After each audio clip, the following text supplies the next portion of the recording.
النهارده هنعمل صوص الشوكولاته. طبعا صوص الشوكولاته ده بنحتاجه، هو مهم جدا في المطبخ ان احنا بنحتاجه للحلويات. معانا المقادير سهل وبسيط. اول حاجه كوبايه ونص من الميه، كوبايه ونص من اللبن، كوبايه سكر، معلقه ونص من الدقيق، معلقتين ونص كاكاو، 125 جرام من الشوكولاته الخام، ومعلقه زيت. هنضيف المقادير على بعضها. بسم الله الرحمن الرحيم.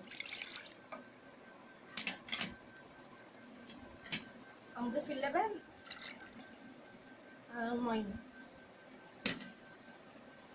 كوبايه السكر،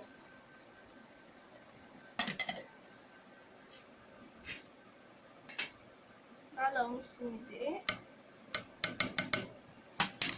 معلقتين ونص كاكاو،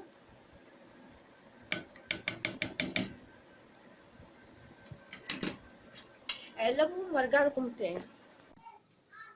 ورجعت لكم تاني، قلبتها على البارد عشان لو حطيتها على النار وهي ما اتقلبتش هيكلكع ومش هيتقلب كويس، فانا كده قلبتها على البارد وهحطها على النار. هي كده دلوقتي على النار، هتابعها بالتقليب عشان ما تلزقش او تتحرق. هفضل لحد ما تاخد القوام اللي انا عايزاه، هفضل ان انا اقلب فيها. وزي ما انتوا شايفين يا حبايبي ان هي بدأت تتخن شوية. هنفضل نقلب، واحنا بنقلب كده هنضيف الشوكولاتة.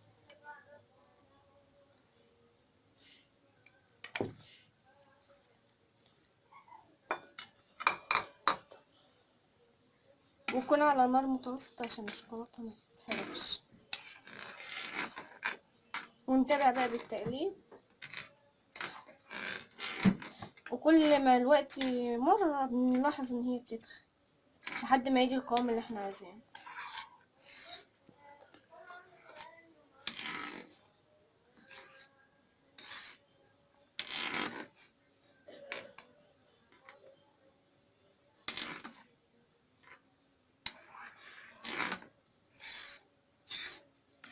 ان شاء الله طعمها جميل، جربوها ان شاء الله تعجبكم.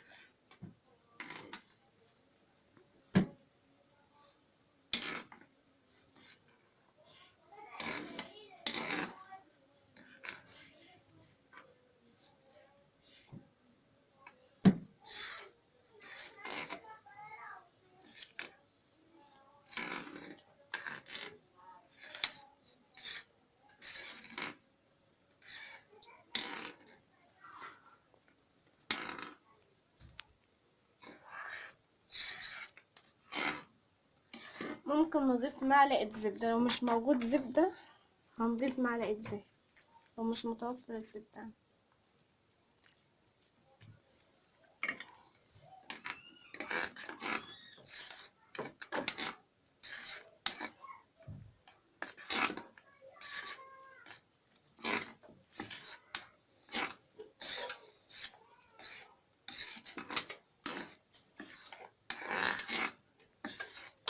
بس لازم نتابعها بالتقليب علشان ما تتحرقش من جنب.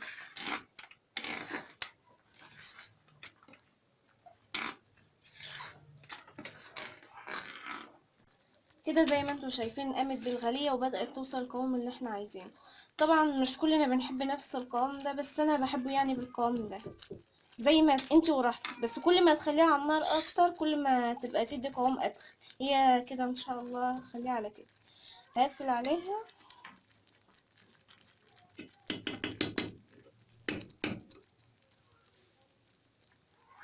وابدأ ان انا احطها في البول. هنبدأ ان احنا نضيفه في البول. شايفين القوام؟ ممكن يقعد لحد اسبوع في التلاجة، وبنفس القوام ده ما بيتخنش ولا بيبقى رقيق. يا رب الوصفة تكون عجبتكم. لو عجبتكم ما تنسوش تعملوا اشتراك للقناة وتفعلوا الجرس وتضغطوا لايك. السلام عليكم ورحمة الله وبركاته.